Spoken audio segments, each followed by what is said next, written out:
ਤਾਂ एडे भारी टिप्पर लगातार लंघते रहे आ। किसी ने ये नहीं देखा, महकमे वालियां ने, सरकार ने भी इत्थे ये पुल कदों भी डिग सकता। गल इस पुल की भी नहीं है। देखो ये पुल डिग्या नाल ही हुण सरहंद फीडर हैगी है, उहदा पुल भी आ, उहदी भी तुसीं हालत जाके देखो, बड़ी खदशा हुई है। वो भी कदों भी भयानक हादसा उत्थे वापर सकता है, क्योंकि रात नूं हुण जदों दा हादसा वापरिया हैगा इत्थे कोई है तो है नहीं सी। हो सकता कोई व्यक्ति इत्थों दी लंघे होण ते आ तुहाडे सामने हैगा भी इत्थे कोई किसी दी कोई डिग्गिया भी हो सकता हैगा। तां तुसीं प्रशासन की अणगਹਿਲੀ तां देखो। सब तो वड्डी गल तां जिहड़ी हैगी इहदे कारण हैगे आ इह हैगा भ्रिष्टाचार। हुण तुसीं देख लो कि 2 महीने होए आ नहर बणी नूं सरहंद फीडर ते 2 महीनਿਆਂ ਦੇ ਵਿੱਚ 2 ਵਾਰਾਂ टुट गई हैगी है। और इत्थे शरेआम मैनूं लगदा करोड़ां अरबां रुपइਆਂ ਦੇ घोटाले होए ने, बहुत वड्डे पੱਧਰ ਤੇ भ्रिष्टाचार होया। ठीक है, मटीरियल बहुत माड़ा लाया गया और ये ठेकेदारां की घपलेबाजी जी सामने वो जग जार होंदी आ कि सीमेंट की थां ते उन्होंने होर सारा मटीरियल घग्गर दे विच रला के इत्थों तक कि थर्मला की सवाह तक जी रला के वो पाई आ। ਇਹ ਉਹਨਾਂ ਲਈ बहुत ਔਖ वाली गल होनी है। पेट्रोल डीजल ਦੀਆਂ ਕੀਮਤਾਂ ਜਿਹੜੀਆਂ ਵਧੀਆਂ ਹੋਈਆਂ, ਇਸ ਕਰਕੇ ਉਹਨਾਂ ਨੂੰ ਆਉਣ ਜਾਣ ਦੀ ਪਹਿਲੀ ਗੱਲ ਤਾਂ ਬਹੁਤ ਸਾਰੀ ਦਿੱਕਤ ਆ। ਆਪਦੀਆਂ ਫਸਲਾਂ ਪਾਲਣ ਦਾ ਜਿਹੜਾ ਖਦਸ਼ਾ ਉਹ ਖੜਾ। ਸ਼੍ਰੀ ਮੁਕਤਸਰ ਸਾਹਿਬ ਨਜ਼ਦੀਕ ਪਿੰਡ ਥਾਂਦੇਵਾਲਾ ਚ ਜੋ ਨਹਿਰ ਦਾ ਪਾੜ ਪਿਆ ਸੀ, ਉਸ ਦਾ ਕੰਮ ਅਜੇ ਖਤਮ ਹੋਣ ਤੇ ਸੀ ਕਿ ਹੁਣ ਰਾਜਸਥਾਨ ਫੀਡਰ ਦੇ ਵਿੱਚ ਪਾਣੀ ਆਉਣ ਕਾਰਨ ਚੱਕ ਗਾਂਦਾ ਸਿੰਘ ਵਾਲਾ ਨਹਿਰ ਦਾ ਪੁਲ ਟੁੱਟ ਗਿਆ ਹੈ। ਜੀ ਹਾਂ, ਸਰਹੰਦ ਫੀਡਰ ਤੇ ਬਣਿਆ ਹੋਇਆ ਨਹਿਰ ਦਾ ਪੁਲ ਅਚਾਨਕ ਡਿੱਗ ਪਿਆ ਅਤੇ ਇਸ ਨਾਲ ਚੱਕ ਗਾਂਦਾ ਸਿੰਘ ਵਿਚਕਾਰਲਾ ਇਹ ਰਸਤਾ ਬਿਲਕੁਲ ਹੀ ਬੰਦ ਹੋ ਗਿਆ ਅਤੇ ਪਿੰਡ ਵਾਸੀਆਂ ਦਾ ਆਪਸੀ ਸੰਪਰਕ ਟੁੱਟ ਗਿਆ, ਕਿਉਂਕਿ ਇਹ ਪੁਲ 2 ਪਿੰਡਾਂ ਨੂੰ ਆਪਸ ਦੇ ਵਿੱਚ ਜੋੜਦਾ ਸੀ ਅਤੇ ਪੁਲ ਦੇ ਡਿੱਗਣ ਦੇ ਕਾਰਨ ਪਿੰਡ ਵਾਸੀਆਂ ਦਾ ਪਿੰਡ ਵਾਲਿਆਂ ਦਾ ਆਪਸੀ ਸੰਪਰਕ ਟੁੱਟ ਗਿਆ। ਰਾਜਸਥਾਨ ਫੀਡਰ ਤੇ ਬਣਿਆ ਇਹ ਪੁਲ ਡਿੱਗਣ ਦੇ ਕਾਰਨ ਕੋਈ ਜਾਨੀ ਨੁਕਸਾਨ ਤਾਂ ਨਹੀਂ ਹੋਇਆ, ਪਰ ਇਸ ਅਚਾਨਕ ਡਿੱਗੇ ਪੁਲ ਨੇ ਕਈ ਸਵਾਲ ਜ਼ਰੂਰ ਖੜੇ ਕੀਤੇ ਨੇ, ਕਿਉਂਕਿ ਇਹ ਦੋਵਾਂ ਪਿੰਡਾਂ ਨੂੰ ਜੋੜਨ ਵਾਲਾ ਆਮ ਰਸਤਾ ਸੀ ਜੋ ਕਿ ਪੁਲ ਡਿੱਗਣ ਦੇ ਕਾਰਨ ਪਿੰਡ ਵਾਸੀਆਂ ਦਾ ਆਪਸੀ ਸੰਪਰਕ ਟੁੱਟ ਗਿਆ ਹੈ। ਤਸਵੀਰਾਂ ਦੇ ਵਿੱਚ ਵੀ ਤੁਸੀਂ ਸਾਫ਼ ਦੇਖ ਸਕਦੇ ਹੋ ਕਿ ਕਿਸ ਤਰ੍ਹਾਂ पुल डिग जाता है। इसकी मुरम्मत भी चल रही थी जो कि बस खत्म होने के तदार ते ही सी कि अचानक ही अज यह जो कि पुल है डिग जाता है।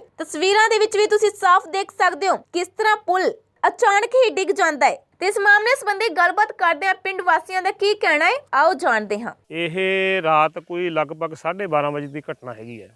ਇਹ ਪੁਲ ਡਿੱਗੇ ਨੂੰ ਅਜੇ ਤੱਕ ਤੁਸੀਂ ਦੇਖੋ ਵੀ ਕਿਸੇ ਵੀ ਅਧਿਕਾਰੀ ਨੇ ਇੱਥੇ ਆ ਕੇ ਮੌਕਾ ਨਹੀਂ ਦੇਖਿਆਗਾ और किड्डा भयानक हादसा जिहड़ा ये वापर सकता सी। हुण तुसीं देखो कि इस नगर का एक व्यक्ति रात 12:30 बजे जो इत्थों दी लंघ रहा सीगा, अचानक जिहड़ा हैगा ਇਹ ਉਹਨੂੰ मतलब रुक गया ਇੱਥੇ ਆ ਲੱਗੀਆਂ ਜਿਹੜੀਆਂ ਡਿੱਗੀਆਂ ਹੋਈਆਂ ਇਹਨਾਂ ਕਰਕੇ। ਤਾਂ ਜੇਕਰ ਉਹ ਅੱਗੇ ਜਾਂਦਾ ਤਾਂ ਉਹ ਡਿੱਗ ਸਕਦਾ ਸੀ। ਤਾਂ ਮਤਲਬ ਐਡਾ ਭਿਆਨਕ ਹਾਦਸਾ ਵਾਪਰਿਆ, ਕਿਸੇ ਨੇ ਅਜੇ ਤੱਕ ਸਾਰ ਨਹੀਂ ਲਈ ਹੈ। ਇਹਦਾ ਕਾਰਨ ਅਸਲ ਦੇ ਵਿੱਚ ਕੀ ਹੈ? देखो कारण यह है कि ये पुल की म्याद जिहड़ी है ये पहले ही पुग चुकी है। बनता तो यही सीगा कि यह पुल नूं जिहड़ा हैगा वो उसालिया जांदा, नवां बनाया जांदा, पर किसी ने सार नहीं लई। और इत्थों जदों नहर बन रही सी, जिहड़े जिन्हां ने ठेका लिया इन्हां दोवां नहरां दा, ਉਹ ਇੱਥੇ ਨਾਲ ਹੀ ਅੱਧਾ ਕਿੱਲਾ ਵਾਟ ਜਿਹੜਾ ਹੈਗਾ ਉਹਨਾਂ ਦਾ ਇੱਥੇ ਰੇਤਾ ਬਜਰੀ ਵਗੈਰਾ ਸਮਾਨ ਹੁੰਦਾ ਸੀ। ਤੇ ਇੱਥੇ 50-50 ਟਨ ਦੇ ਵੱਡੇ ਵੱਡੇ ਟਿੱਪਰ ਜਿਹੜੇ ਹੈਗੇ ਆ ਉਹ ਲਗਾਤਾਰ ਸਾਲ ਹੋ ਗਿਆ ਇੱਥੋਂ ਦੀ ਲੰਘਦੇ ਨੂੰ। ਹਾਲਾਂਕਿ ਇਸ ਪੁਲ ਦੀ ਜਿਹੜੀ ਮਿਆਦ ਆ 60 ਸਾਲ ਤੋਂ ਉੱਪਰ ਹੋ ਗਿਆ ਪੁਲ ਬਣੇ ਨੂੰ। ਤਾਂ ਐਡੇ ਭਾਰੀ ਟਿੱਪਰ ਲਗਾਤਾਰ ਲੰਘਦੇ ਰਹੇ ਆ। ਕਿਸੇ ਨੇ ਇਹ ਨਹੀਂ ਦੇਖਿਆ, ਮਹਿਕਮੇ ਵਾਲਿਆਂ ਨੇ, ਸਰਕਾਰ ਨੇ ਵੀ ਇੱਥੇ ਇਹ ਪੁਲ ਕਦੋਂ ਵੀ ਡਿੱਗ ਸਕਦਾ। ਗੱਲ ਇਸ ਪੁਲ ਦੀ ਵੀ ਨਹੀਂ ਹੈ। ਦੇਖੋ ਇਹ ਪੁਲ ਡਿੱਗਿਆ ਨਾਲ ਹੀ ਹੁਣ ਸਰਹੰਦ ਫੀਡਰ ਹੈਗੀ ਹੈ, ਉਹਦਾ ਪੁਲ ਵੀ ਆ, ਉਹਦੀ ਵੀ ਤੁਸੀਂ ਹਾਲਤ ਜਾ ਕੇ ਦੇਖੋ, ਬੜੀ ਖਦਸ਼ਾ ਹੋਈ ਹੈ। ਉਹ ਵੀ ਕਦੋਂ ਵੀ ਭਿਆਨਕ ਹਾਦਸਾ ਉੱਥੇ ਵਾਪਰ ਸਕਦਾ ਹੈਗਾ। ਇਸ ਇੱਕ ਪੁਲ ਦੀ ਗੱਲ ਨਹੀਂ ਹੈ। ਆ ਨਾਲ ਜਿਹੜਾ ਹੈਗਾ ਵੱਡਾ ਪੁਲ ਜਿਹੜਾ ਟੋਲ ਪਲਾਜ਼ਾ ਮੇਨ ਰੋਡ ਤੇ ਹੈਗਾ, ਇਹ ਵੀ ਹਾਲਾਂਕਿ ਜਿਹੜੀਆਂ ਸ਼ਰਤਾਂ ਦੇ ਮੁਤਾਬਕ ਉਹ ਪੁਲ ਬਣਨਾ ਚਾਹੀਦਾ ਸੀ, ਉਹ ਪੁਲ ਵੀ ਨਹੀਂ ਬਣਿਆ ਹੋਇਆ। ਜਾਣੀ ਇਹ ਸਰਕਾਰ ਦੀ ਅਣਗਹਿਲੀ ਕਰਕੇ ਇਹ ਸਾਰਾ ਜਿਹੜਾ ਹੈਗਾ ਐਡਾ ਵੱਡਾ ਹਾਦਸਾ ਵਾਪਰਿਆ ਹੈਗਾ। ਔਰ ਇੱਥੇ ਬਹੁਤ ਭਾਰੀ ਜਿਹੜਾ ਹੈਗਾ ਜਾਨੀ ਨੁਕਸਾਨ ਜਿਹੜਾ ਹੈਗਾ ਉਹ ਹੋ ਸਕਦਾ ਸੀ, ਔਰ ਹੋਇਆ ਵੀ ਹੋ ਸਕਦਾ ਹੈ। ਕਿਉਂਕਿ ਰਾਤ ਨੂੰ ਹੁਣ ਜਦੋਂ ਦਾ ਹਾਦਸਾ ਵਾਪਰਿਆ ਹੈਗਾ ਇੱਥੇ ਕੋਈ ਹੈ ਤਾਂ ਹੈ ਨਹੀਂ ਸੀ। ਹੋ ਸਕਦਾ ਕੋਈ ਵਿਅਕਤੀ ਇੱਥੋਂ ਦੀ ਲੰਘੇ ਹੋਣ ਤੇ ਆ ਤੁਹਾਡੇ ਸਾਹਮਣੇ ਹੈਗਾ ਵੀ ਇੱਥੇ ਕੋਈ ਕਿਸੇ ਦੀ ਕੋਈ ਡਿੱਗਿਆ ਵੀ ਹੋ ਸਕਦਾ ਹੈਗਾ। ਤਾਂ ਤੁਸੀਂ ਪ੍ਰਸ਼ਾਸਨ ਦੀ ਅਣਗਹਿਲੀ ਤਾਂ ਦੇਖੋ ਵੀ ਆ 8 ਵਜੇ ਦਾ ਸਮਾਂ ਹੋ ਗਿਆ, ਰਾਤ 12-12:30 ਵਜੇ ਦਾ ਹਾਦਸਾ ਵਾਪਰਿਆ, ਕਿਸੇ ਨੇ ਆ ਕੇ ਕੋਈ ਸਾਰ ਤੱਕ ਨਹੀਂ ਲਈ ਹੈ। ਔਰ ਸਾਡੀ ਇਹ ਮੰਗ ਹੈਗੀ ਆ ਕਿਰਤੀ ਕਿਸਾਨ ਯੂਨੀਅਨ ਵੱਲੋਂ, ਤੁਸੀਂ ਦੇਖੋ ਕਿ ਇਸ ਨਗਰ ਦੇ ਜਿਹੜੇ ਲੋਕ ਨੇ ਉਹਨਾਂ ਨੇ ਪਹਿਲੇ ਪਾਸੇ ਉਹਨਾਂ ਦੀਆਂ ਜ਼ਮੀਨਾਂ ਨੇ ਲਗਭਗ 100 ਏਕੜ ਤੋਂ ਵੱਧ। ਹੁਣ ਜਿਹੜੇ ਲੋਕ ਜਿਨ੍ਹਾਂ ਦੀਆਂ ਜ਼ਮੀਨਾਂ ਪਹਿਲੇ ਪਾਸੇ, ਹੁਣ ਜਾਣਗੇ ਕਿੱਥੇ? ਉਹ ਖੇਤਾਂ 'ਚ ਕਿੱਧਰ ਦੀ ਜਾਣਗੇ? ਲਿੰਕ ਟੁੱਟ ਗਿਆ ਹੈਗਾ। ਹੁਣ ਆ ਜਿਹੜੀ ਸੜਕ ਆ ਜਿਹੜੀ ਆ ਨਾਲ ਜਾਂਦੀ ਹੈਗੀ ਆ, ਪਰੜੀ ਜਾਂਦੀ ਹੈਗੀ ਹੈ, ਇਹ ਖਰਾਬ ਹੈ, ਇੱਥੋਂ ਦੀ ਲੰਘਿਆ ਨਹੀਂ ਜਾ ਸਕਦਾ। ਹੁਣ 5-7 ਕਿਲੋਮੀਟਰ ਦੀ ਦੂਰ ਲੋਕ ਜਿਹੜੇ ਹੈਗੇ ਆਪਣੇ ਉਹ ਖੇਤਾਂ ਦੇ ਵਿੱਚ ਜਾ ਕੇ ਜਾਇਆ ਕਰਨਗੇ। ਤਾਂ ਇਹਦੇ ਨਾਲ ਕੀ ਹੋ ਗਿਆ ਕਿ ਉਹਨਾਂ ਦੀ ਜਿਹੜਾ ਹੈਗਾ ਉਹ ਡੀਜ਼ਲ ਦੇ ਹੋਰ ਖਰਚੇ, ਹੋਰ ਜਿਹੜੀ ਖੱਜਲ ਖੁਆਰੀ ਜਿਹੜੀ ਕਿੰਨੀ ਵੱਧ ਗਈ ਹੈਗੀ ਹੈ। ਦੋਸ਼ ਕੀ ਤੇ ਮੰਨਦੇ ਹੋ, ਕੀ ਕਾਰਨ ਕੀ ਰਹੇ ਆ ਇਹਦਾ ਟੁੱਟਣ ਦਾ? ਪੁਲ ਵਾਰ-ਵਾਰ ਕਾਰਨ ਕੀ ਬਣਦਾ?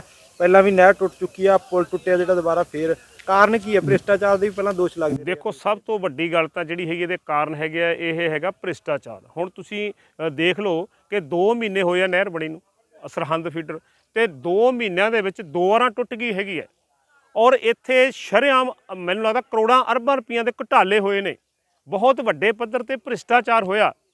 ਔਰ ਇਸ ਕਰਕੇ ਇਸ ਭ੍ਰਿਸ਼ਟਾਚਾਰ ਦੀ ਵੀ ਜਿਹੜੀ ਹੈਗੀ ਆ ਉਹ ਜਾਂਚ ਹੋਣੀ ਚਾਹੀਦੀ ਹੈਗੀ ਹੈ। ਤੁਸੀਂ ਦੇਖ ਲਓ, ਜੇ ਆਹ ਸਰਹੰਦ ਫੀਡਰ 2 ਮਹੀਨਿਆਂ ਦੇ ਵਿੱਚ ਦੀ ਟੁੱਟਦੀ ਹੈ ਹੈ ਨਾ, ਤੇ ਇਹ ਜਿਹੜਾ ਹੈਗਾ ਇਹਦੀ ਜੇ ਜਾਂਚ ਹੋਵੇ ਤਾਂ ਪਤਾ ਲੱਗੇ ਕਿ ਕਿੰਨੇ ਇਹਦੇ 'ਚ ਘਪਲੇ ਹੋਏ ਨੇ। ਕੋਈ ਢੰਗ ਨਾਲ ਬਜਰੀ ਨਹੀਂ ਪਾਈ ਹੈ, ਕੋਈ ਕੁਛ ਨਹੀਂ ਪਾਇਆ ਹੈਗਾ, ਕੋਈ ਮਟੀਰੀਅਲ ਲਾਇਆ ਹੀ ਨਹੀਂ ਹੈਗਾ ਉਹ ਚੱਜ ਦਾ। ਤਾਂ ਇਹ ਆਉਣ ਵਾਲੇ ਸਮੇਂ ਦੇ ਵਿੱਚ ਹੋਰ ਵੀ ਚਾਂਸ ਨੇ, ਇਹ ਖਤਰਾ ਹੈ ਟੁੱਟਣ ਦਾ। ਤਾਂ ਸਾਡੀ ਇਹੀ ਮੰਗ ਹੈਗੀ ਹੈ ਵੀ ਇਹ ਜਿਹੜਾ ਇਹਦੇ 'ਚ ਜਿਹੜੀ ਸਰਕਾਰ ਦੀ ਅਣਗਹਿਲੀ ਕਹਿ ਸਕਦੇ ਹਾਂ, ਕਿਉਂਕਿ ਜੇ ਸਰਕਾਰ ਇੱਕ ਪਾਸੇ ਕਹਿੰਦੀ ਹੈ ਕਿ ਅਸੀਂ ਭ੍ਰਿਸ਼ਟਾਚਾਰ ਜਿਹੜਾ ਹੈਗਾ ਉਹ ਮੁਕਤ ਪੰਜਾਬ ਬਣਾਉਣਾ ਹੈਗਾ ਹੈ ਨਾ, ਪਰ ਇੱਥੇ ਸ਼ਰੇਆਮ ਜਿਹੜਾ ਹੈਗਾ ਉਹ ਤੁਹਾਡੇ ਸਾਹਮਣੇ ਇਹ ਭ੍ਰਿਸ਼ਟਾਚਾਰ ਹੋਇਆ, ਕਰੋੜਾਂ ਰੁਪਈਆਂ ਦਾ ਭ੍ਰਿਸ਼ਟਾਚਾਰ ਹੋਇਆ, ਤੇ ਸਰਕਾਰ ਦੀ ਇਹਦੇ ਪਾਸੇ ਕੋਈ ਧਿਆਨ ਹੀ ਨਹੀਂ ਹੈ। ਮੰਗ ਕੀ ਕਰਦੇ ਹੋ? ਅਸੀਂ ਮੰਗ ਇਹ ਕਰਦੇ ਹੈਗੇ ਆ ਕਿ ਇਹ ਪੁਲ ਦੀ ਉਸਾਰੀ ਜਿਹੜੀ ਹੈਗੀ ਤੁਰੰਤ ਕੀਤੀ ਜਾਵੇ, ਔਰ ਜਿਹੜਾ ਇਹ ਮਟੀਰੀਅਲ ਲੱਗਿਆ ਹੈਗਾ ਸਾਰਾ ਉਹਦੀ ਵੀ ਜਾਂਚ ਹੋਣੀ ਚਾਹੀਦੀ ਹੈ। ਮੰਗ ਕਰਦੇ ਹੈਗੇ ਜਿਹੜੇ ਅਧਿਕਾਰੀ ਹੈਗੇ ਆ ਜਿਨ੍ਹਾਂ ਦੀ ਡਿਊਟੀ ਬਣਦੀ ਸੀ ਜਾਂ ਜਿਹੜੇ ਮਹਿਕਮੇ ਦੀ ਡਿਊਟੀ ਬਣਦੀ ਸੀ ਕਿ ਇਹ ਪੁਲ ਦੀ ਮਿਆਦ ਜਿਹੜੀ ਹੈਗੀ ਆ ਪੁੱਗ ਚੁੱਕੀ ਹੈਗੀ ਹੈ, ਇਹਦੀ ਉਸਾਰੀ ਕਰਨੀ ਚਾਹੀਦੀ ਸੀ, ਉਹ ਸਾਰਿਆਂ ਦੀ ਜਿਹੜੇ ਹੈਗੇ ਉਹਨਾਂ 'ਤੇ ਕਾਰਵਾਈ ਹੋਣੀ ਚਾਹੀਦੀ ਹੈਗੀ ਹੈ। ਔਰ ਅਸੀਂ ਹੁਣ ਇਹ ਮੰਗ ਕਰਦੇ ਹਾਂ ਤੁਰੰਤ ਕਿ ਜੇ ਇੱਥੇ ਮੌਕੇ 'ਤੇ ਹੁਣ ਅਧਿਕਾਰੀ ਨਹੀਂ ਪਹੁੰਚਦੇ ਤਾਂ ਅਸੀਂ ਇਹਦੇ 'ਤੇ ਜਿਹੜਾ ਹੈਗਾ ਉਹ ਸੰਘਰਸ਼ ਵਿੱਢਣ ਲੱਗੇ, ਇੱਥੇ ਧਰਨਾ ਵੀ ਲਾਉਣ ਲੱਗੇ ਹੈਗੇ, ਕਿਉਂਕਿ ਅਜੇ ਤੱਕ ਕਿਸੇ ਨੇ ਆ ਕੇ ਲੋਕਾਂ ਦੀ ਸਾਰ ਨਹੀਂ ਲਈ ਹੈ। ਤਾਂ ਸਾਡੀ ਸਰਕਾਰ ਤੋਂ ਇਹੀ ਮੰਗ ਹੈਗੀ ਆ ਵੀ ਇਕੱਲਾ ਇਹ ਪੁਲ ਨਹੀਂ ਹੈ, ਇਹ ਨਾਲ ਵਾਲਾ ਜਿਹੜਾ ਪੁਲ ਹੈ ਪਿੰਡ ਦਾ, ਆਹ ਸਰਹੰਦ ਫੀਡਰ ਵਾਲਾ ਇਹ ਪੁਲ ਵੀ, ਇਹ ਤੋਂ ਇਲਾਵਾ ਦੂਸਰੇ ਪੁਲ ਵੀ, ਇੱਥੇ ਕਦੇ ਵੀ ਕੋਈ ਇਦਾਂ ਦਾ ਵੱਡਾ ਹਾਦਸਾ ਵਾਪਰ ਸਕਦਾ, ਪੁਲ ਟੁੱਟ ਸਕਦੇ ਹੈਗੇ ਆ। ਇਹਨਾਂ ਦੀ ਸਾਰਿਆਂ ਦੀ ਜਿਹੜੀ ਹੈਗੀ ਆ ਉਹ ਨਿਊ ਜਿਹੜੀ ਹੈਗੀ ਉਸਾਰੀ ਜਿਹੜੀ ਹੈਗੀ ਨਵੀਂ ਸਾਰੀ ਹੋਣੀ ਹੈ, ਪੁਲਾਂ ਦੀ ਹੋਣੀ ਚਾਹੀਦੀ ਹੈ। ਕਹਿਣਾ ਚਾਹੋਗੇ ਅੱਜ ਜਿਹੜਾ ਨਹਿਰ ਦਾ ਪੁਲ ਟੁੱਟ ਗਿਆ, ਪਹਿਲਾਂ ਸਰਹੰਦ ਫੀਡਰ ਸੀ ਜਿਹੜੀ 2 ਵਾਰ ਟੁੱਟ ਚੁੱਕੀ ਹੈ, ਕਾਰਨ ਕੀ ਮੰਨਦੇ ਹੋ? ਕੀ ਅਣਗਹਿਲੀਆਂ ਕੀ ਰਹੀਆਂ ਨੇ? ਅਨਮੋਲ ਜੀ, ਇਹ ਪਹਿਲਾਂ ਛੋਟੀ ਜਿਹੜੀ ਨਹਿਰ ਆ, 2 ਨਹਿਰਾਂ ਲੰਘਦੀਆਂ ਜਿਹੜੀਆਂ ਹਰੀਕੇ ਪੱਤਨ ਤੋਂ, ਇੱਕ ਸਰਹੰਦ ਫੀਡਰ ਤੇ ਇੱਕ ਰਾਜਸਥਾਨ ਫੀਡਰ ਆ। ਇਹ ਬਣੀਆਂ ਨੂੰ ਲਗਭਗ 60 ਸਾਲ ਤੋਂ ਉੱਤੇ ਦਾ ਸਮਾਂ ਹੋ ਗਿਆ। ਪੁਲ ਵੀ ਉਦੋਂ ਦਾ ਜਿਹੜਾ ਬਣਿਆ ਹੋਇਆ, ਇਹਦੀ ਮਿਆਦ ਆ ਜਿਹੜੀ ਪੁੱਗ ਚੁੱਕੀ ਸੀਗੀ। ਔਰ ਇਹ ਜਿਹੜੇ ਖਸਤਾ ਹਾਲਤ ਜਿਹੜੇ ਪੁਲ ਸੀਗੇ, ਸਰਕਾਰ ਨੂੰ ਵੀ ਇਹਦੀ ਜਾਣਕਾਰੀ ਸੀਗੀ, ਵਿਭਾਗ ਨੂੰ ਵੀ ਇਹਦੀ ਜਾਣਕਾਰੀ ਸੀ ਕਿ ਇਹਦੇ ਉੱਤੋਂ ਦੇ ਜਿਹੜੇ ਵੱਡੇ ਵਹੀਕਲ ਆ, ਜਿਹਦੇ 'ਚ ਟਿੱਪਰ ਆ, ਘੋੜੇ ਆ, ਜਿਹਦੇ 'ਚ ਵੱਡੇ ਵੱਡੇ ਲੋਡਰ ਨੇ, ਜਿਹਦੇ 'ਚ ਮਟੀਰੀਅਲ ਢੋਇਆ ਗਿਆ ਨਹਿਰ ਬਣਾਉਣ ਦੇ ਲਈ, ਉਹ ਇਸ ਪੁਲ ਦੇ ਉੱਤੋਂ ਜਿਹੜੇ ਉਹ ਲੰਘਦੇ ਰਹੇ। ਨਾਲ ਹੀ 2 ਪਲਾਟ ਆ ਜਿਹੜੇ ਬਣੇ ਹੋਏ ਸੀਗੇ। ਔਰ ਇਹ ਲੰਘਣ ਦਾ ਕਾਰਨ ਇਹ ਰਿਹਾ ਕਿ ਇਹ ਪੁਲ ਜਿਹੜਾ ਥੱਲੋਂ ਬਿਲਕੁਲ ਟੁੱਟਣ ਵਾਲੇ ਪਾਸੇ ਨੂੰ ਗਿਆ ਹੋਇਆ, ਸਰੀਏ ਨਿਕਲੇ ਹੋਏ ਸੀਗੇ। ਫਿਰ ਵੀ ਜਿਹੜੇ ਇਹ ਅਣਗਹਿਲੀ ਕਰਕੇ ਵਿਭਾਗ ਦੀ ਤੇ ਜਿਹੜੇ ਠੇਕੇਦਾਰਾਂ ਦੀ ਇਹ ਵਹੀਕਲ ਜਿਹੜੇ ਉਹ ਲੰਘਦੇ ਰਹੇ। ਤੁਸੀਂ ਦੇਖੋਗੇ ਕਿ ਆਸੇ-ਪਾਸੇ ਦੀਆਂ ਸਾਰੀਆਂ ਸੜਕਾਂ ਜਿਹੜੀਆਂ ਉਹ ਟੁੱਟ ਚੁੱਕੀਆਂ ਨੇ। ਔਰ ਰਾਤ 12:30 ਵਜੇ ਚੱਕ ਗਾਂਧਾ ਸਿੰਘ ਵਾਲਾ ਝਵੇਲ ਵਾਲੀ ਜਿਹੜਾ ਲਿੰਕ ਰੋਡ ਆ, ਇਹਦਾ ਪੁਲ ਜਿਹੜਾ ਰਾਜਸਥਾਨ ਫੀਡਰ ਦੇ ਉੱਤੋਂ ਟੁੱਟ ਗਿਆ। ਔਰ ਇਹਦਾ ਡਿੱਗਣ ਦਾ ਇੱਕ ਹੋਰ ਜਿਹੜਾ ਕਾਰਨ ਬਣਿਆ ਕਿ ਬੰਨ੍ਹ ਆ ਜਿਹੜੇ ਨਹਿਰ ਦੇ ਵਿੱਚ ਲਾਏ ਗਏ ਸੀਗੇ, ਝਵੇਲ ਵਾਲੀ ਦੇ ਕੋਲੇ ਇੱਕ ਬੰਨ੍ਹ ਵੱਡਾ ਲਾਇਆ ਗਿਆ, ਉਹ ਪੂਰੀ ਤਰ੍ਹਾਂ ਕੱਢਿਆ ਨਹੀਂ ਗਿਆ। ਜਦੋਂ ਪਾਣੀ ਛੱਡਿਆ ਗਿਆ ਤਾਂ ਉਹ ਬੰਨ੍ਹ ਜਿਹੜਾ ਉੱਥੇ ਪਾਣੀ ਰੁਕ ਗਿਆ। ਇੱਕਦਮ ਧੱਕਾ ਵੱਜਣ ਦੇ ਕਰਕੇ ਜਿਹੜੀ ਇਹ ਬੁਰਜੀ ਡਿੱਗਣ ਦਾ ਕਾਰਨ ਬਣਿਆ। ਪਹਿਲਾਂ ਵੀ ਭ੍ਰਿਸ਼ਟਾਚਾਰ ਦੇ ਜਿਹੜੇ ਦੋਸ਼ ਲੱਗਦੇ ਰਹੇ ਨਹਿਰ ਟੁੱਟਣ ਵੇਲੇ ਵੀ, ਹੁਣ ਕਿਸ ਤਰ੍ਹਾਂ ਦੇਖਦੇ ਹੋ? ਭ੍ਰਿਸ਼ਟਾਚਾਰ ਦੇ ਦੋਸ਼ ਆ ਜਿਹੜੇ ਲੱਗਦੇ ਰਹੇ ਆ। ਇੱਥੇ ਜਿਹੜੇ ਸਿੰਚਾਈ ਮੰਤਰੀ ਨੇ ਜਿੰਪਾ ਜੀ ਵੀ ਥੋੜ੍ਹੇ ਦਿਨ ਪਹਿਲਾਂ ਹੋ ਕੇ ਗਏ ਆ, ਪਰ ਕਿਸੇ ਤੇ ਜਾਂਚ ਕਰਕੇ ਕੋਈ ਕਾਰਵਾਈ ਹੋਈ ਨਹੀਂ ਹੈ। ਅਸੀਂ ਆਪ ਦੇਖਦੇ ਰਹੇ ਆ ਕਿ 2 ਵਾਰੀ ਨਹਿਰ, ਮਹੀਨੇ ਦੇ ਵਿੱਚ 2 ਵਾਰੀ ਜਿਹੜੀ ਨਹਿਰ ਆ ਬਣੀ ਉਹ ਟੁੱਟ ਚੁੱਕੀ ਆ। ਠੀਕ ਆ, ਮਟੀਰੀਅਲ ਬਹੁਤ ਮਾੜਾ ਲਾਇਆ ਗਿਆ ਔਰ ਇਹਦੇ ਵਿੱਚ ਠੇਕੇਦਾਰਾਂ ਦੀ ਘਪਲੇਬਾਜ਼ੀ ਜਿਹੜੀ ਉਹ ਸਾਹਮਣੇ ਉਹ ਜੱਗ ਜ਼ਾਹਰ ਹੁੰਦੀ ਆ ਕਿ ਸੀਮੈਂਟ ਦੀ ਥਾਂ ਤੇ ਉਹਨਾਂ ਨੇ ਹੋਰ ਸਾਰਾ ਮਟੀਰੀਅਲ ਘੱਗਰ ਦੇ ਵਿੱਚ ਰਲਾ ਕੇ, ਇੱਥੋਂ ਤੱਕ ਕਿ ਥਰਮਲਾਂ ਦੀ ਸਵਾਹ ਤੱਕ ਜਿਹੜੀ ਰਲਾ ਕੇ ਉਹ ਪਾਈ ਆ। ਇਹਦੀ ਜਾਂਚ ਕਰਨ ਦੀ ਬਜਾਏ ਸਿਰਫ ਗੋਂਗਲੂਆਂ ਤੋਂ ਮਿੱਟੀ ਝਾੜਨ ਦਾ ਕੰਮ ਜਿਹੜਾ ਸਰਕਾਰ ਨੇ ਉਹ ਕੀਤਾ। ਕਿਸੇ ਖਿਲਾਫ ਕੋਈ ਐਕਸ਼ਨ ਆ ਜਿਹੜਾ ਉਹ ਕੀਤਾ ਉਹ ਨਹੀਂ ਗਿਆ। ਮੰਗ ਕੀ ਕਰਦੇ ਹੋ? ਅਸੀਂ ਇਹ ਮੰਗ ਕਰਦੇ ਹਾਂ ਕਿ ਦੇਖੋ, ਝਵੇਲ ਵਾਲੀ ਦੇ ਜਿਹੜੇ ਕਿਸਾਨਾਂ ਦੀ ਜ਼ਮੀਨ ਆ ਜਿਹੜੀ ਉਹ ਚੱਕ ਗਾਂਧਾ ਸਿੰਘ ਵਾਲੇ ਪਾਸੇ ਆ, ਉਹਨਾਂ ਦਾ ਲਿੰਕ ਹੀ ਬਿਲਕੁਲ ਟੁੱਟ ਚੁੱਕਿਆ ਇੱਧਰਲੇ ਪਾਸਿਓਂ। ਜੇ ਹੁਣ ਉਹਨਾਂ ਨੇ ਆਉਣਾ ਹੋਵੇ ਤਾਂ ਵੜਨਗੇ ਇੱਥੋਂ 5-6 ਕਿਲੋਮੀਟਰ ਦੂਰ ਵਲ ਕੇ ਆਉਣਗੇ, ਜਾਂ ਬਾਹਮਣ ਵਾਲੇ ਬੇਦੀ ਚੱਕ ਗਾਂਧਾ ਸਿੰਘ ਵਾਲਾ 5-4 ਕਿਲੋਮੀਟਰ ਉਹਨਾਂ ਨੂੰ ਪਊਗਾ। ਇਹ ਉਹਨਾਂ ਲਈ ਬਹੁਤ ਔਖ ਵਾਲੀ ਗੱਲ ਹੋਣੀ ਆ। ਪੈਟਰੋਲ ਡੀਜ਼ਲ ਦੀਆਂ ਕੀਮਤਾਂ ਜਿਹੜੀਆਂ ਵਧੀਆਂ ਹੋਈਆਂ, ਇਸ ਕਰਕੇ ਉਹਨਾਂ ਨੂੰ ਆਉਣ ਜਾਣ ਦੀ ਪਹਿਲੀ ਗੱਲ ਤਾਂ ਬਹੁਤ ਸਾਰੀ ਦਿੱਕਤ ਆ, ਆਪਦੀਆਂ ਫਸਲਾਂ ਪਾਲਣ ਦਾ ਜਿਹੜਾ ਖਦਸ਼ਾ ਉਹ ਖੜਾ। ਰਾਤ ਬਰਾਤੇ ਜਾਣਾ ਤੇ ਉਤਲੇ ਪਿੰਡਾਂ ਵਿੱਚ ਦੀ ਉਹਨਾਂ ਨੂੰ ਜਾਣਾ ਜਿਹੜਾ ਉਹ ਪਿਆ। ਇਸ ਕਰਕੇ ਅਸੀਂ ਇੱਕ ਤਾਂ ਮੰਗ ਕਰਦੇ ਹਾਂ ਕਿ ਦੋਸ਼ੀਆਂ ਤੇ ਕਾਰਵਾਈ ਹੋਣੀ ਚਾਹੀਦੀ ਹੈ। ਜਿਨ੍ਹਾਂ ਨੇ ਖਦਸ਼ਾ ਹੋਣ ਦੇ ਕਾਰਨ ਉਹਨਾਂ ਨੂੰ ਪਤਾ ਸੀ ਤੇ ਫਿਰ ਵੀ ਵੱਡੇ ਵਹੀਕਲ ਜਿਹੜੇ ਟਨਾਂ ਦੇ ਟਨ ਜਿਹੜਾ ਲੋਡ ਇੱਥੇ ਭਰ ਕੇ ਇੱਥੋਂ ਦੇ ਲੰਘਦੇ ਰਹੇ ਆ। ਸਰਕਾਰ ਦੇ ਜਿਹੜੇ ਵਿਭਾਗ ਦੇ ਜ਼ਿੰਮੇਵਾਰ ਅਧਿਕਾਰੀ ਆ ਉਹਨਾਂ ਤੇ ਸਰਕਾਰ ਨੂੰ ਜਿਹੜੀ ਬਣਦੀ ਕਾਰਵਾਈ ਕਰਨੀ ਚਾਹੀਦੀ ਆ। ਦੈਵਨ ਮੀਡੀਆ ਲਈ ਸ਼੍ਰੀ ਮੁਕਤਸਰ ਸਾਹਿਬ ਤੋਂ ਬੁੱਟਾ ਸਿੰਘ ਦੀ ਵਿਸ਼ੇਸ਼ ਰਿਪੋਰਟ।